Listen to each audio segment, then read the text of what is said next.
Mesdames et messieurs, soyez les bienvenus pour cette nouvelle soirée au Temple du Trot. Nous sommes en direct de l'hippodrome de Vincennes, en ce vendredi 28 novembre 2025, pour la réunion principale de cette nocturne.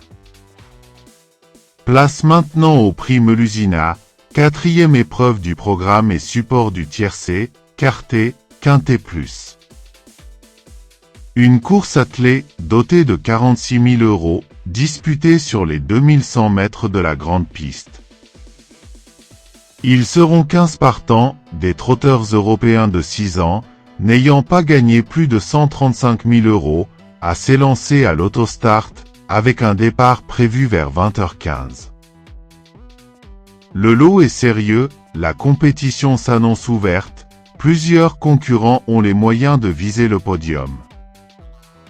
Et sur ce tracé réduit, le déroulement de course fera toute la différence.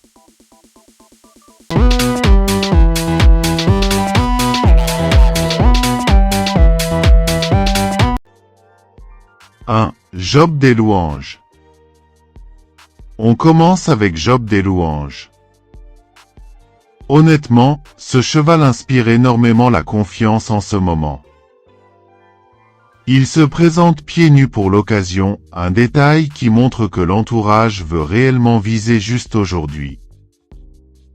Sa régularité en compétition est remarquable, chaque fois qu'il se présente, il donne son maximum et répond présent. Même s'il ne fait pas toujours de bruit, c'est un vrai métronome et on aurait tort de l'écarter dans une course comme celle-là. Pour moi, on garde sans hésitation. 2. #Simoni. Passons maintenant à #Simoni. Ce n'est pas le cheval qui gagne le plus souvent, c'est vrai, mais il court toujours dans de très bons lots et ça compte énormément. Cette fois-ci, il est très bien engagé et surtout associé à Éric Raffin, ce qui représente un atout considérable et change complètement la donne. Sur sa classe et son sérieux, il possède une première chance théorique dans ce peloton. Impossible de ne pas le retenir dans notre sélection aujourd'hui. 3. Jaguar Bourbon. Parlons maintenant de Jaguar Bourbon.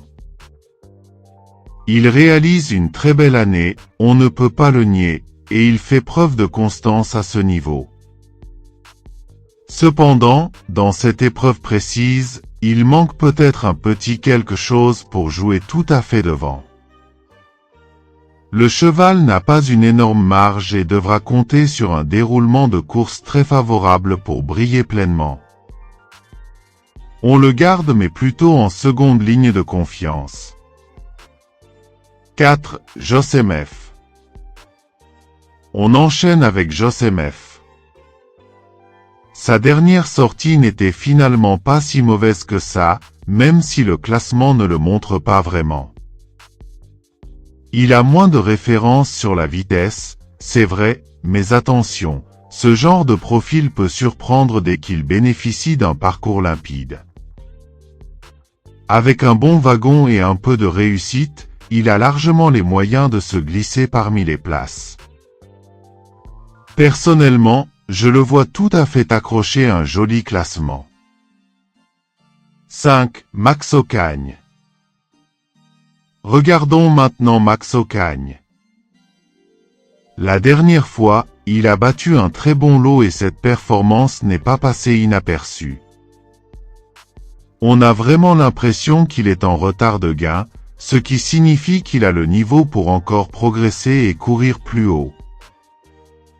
Dans une configuration comme celle-ci, il peut faire parler sa classe et venir jouer un tout premier rôle. Je l'aime beaucoup et pour moi, il fait partie des incontournables de la course. 6. Sandokan. Passons à Sandokan. C'est un cheval qui a largement la pointure d'une course de ce niveau, mais tout dépendra du pilotage et du déroulement de course. Quand il est bien drivé, il peut laisser une très belle impression et finir très fort. Il possède de sérieux arguments et son entourage semble assez confiant cette fois. On y croit vraiment, et il pourrait bien jouer un rôle déterminant à l'arrivée.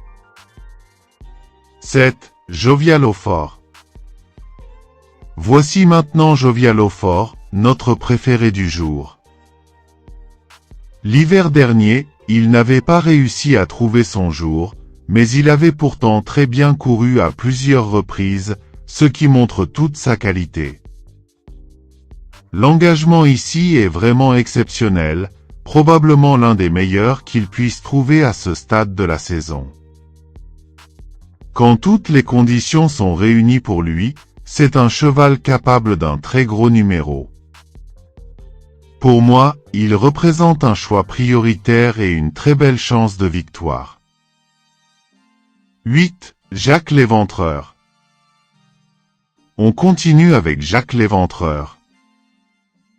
Ce n'est pas la star du peloton, mais c'est un cheval très courageux et toujours prêt à faire de son mieux.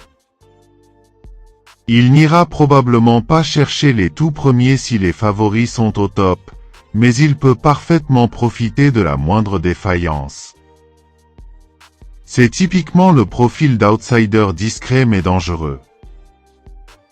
À ne pas négliger totalement dans les combinaisons élargies. 9. Jacques du Barbet. Parlons de Jacques du Barbet. Cette fois-ci, il reste ferré, ce qui n'est jamais un signal très positif pour ses ambitions. Dans ces conditions, il semble vraiment barré et ne dispose pas des mêmes arguments que ses rivaux du jour. Honnêtement, on peut le rayer sans trop de regrets. On passe complètement. 10. Jambier. Place à Jambier. Il vient tout juste de changer d'entraînement, ce qui peut parfois relancer certains chevaux, mais il a encore besoin de rassurer. Ses dernières performances ne donnent pas vraiment de garantie solide avant le coup. On préfère donc le regarder courir cette fois et attendre une confirmation avant de lui refaire confiance. On tente l'impasse, même si un réveil n'est pas impossible. 11. Demidov-Kla. Regardons maintenant Demidov-Kla. Sa musique récente n'est pas très flatteuse, mais attention, elle ne reflète absolument pas sa vraie valeur. C'est un cheval capable de bien mieux que ce qu'il a montré ces derniers temps. Si le parcours se déroule sans encombre, il peut tout à fait créer une belle surprise et venir chercher une place intéressante. On s'en méfie et on le garde avec prudence mais optimisme. 12. Jacques Mira. Passons à Jacques Mira. Il débute en France et arrive directement pieds nus, ce qui est un choix très audacieux de la part de son entourage. En plus, il sera associé à un pilote confirmé, ce qui ajoute un vrai point positif à son profil. On ne sait pas encore exactement où le situer, mais il pourrait bien montrer de belles choses dès sa première tentative. Pour moi, c'est un joli why not qu'on ne doit pas écarter. 13. Fiorano. On continue avec Fiorano. Depuis qu'il est chez nous, il a du mal à vraiment s'affirmer et à montrer un niveau régulier. Il ne donne pas suffisamment de garanties pour qu'on puisse le recommander avec confiance. Dans un lot aussi compétitif, cela devient compliqué de le retenir sérieusement. On préfère passer en attendant mieux. 14. Goodwin Z. Parlons de Goodwin Z. Il a très peu couru dans sa carrière, ce qui fait qu'il manque clairement de repères par rapport aux chevaux expérimentés qu'il affronte aujourd'hui.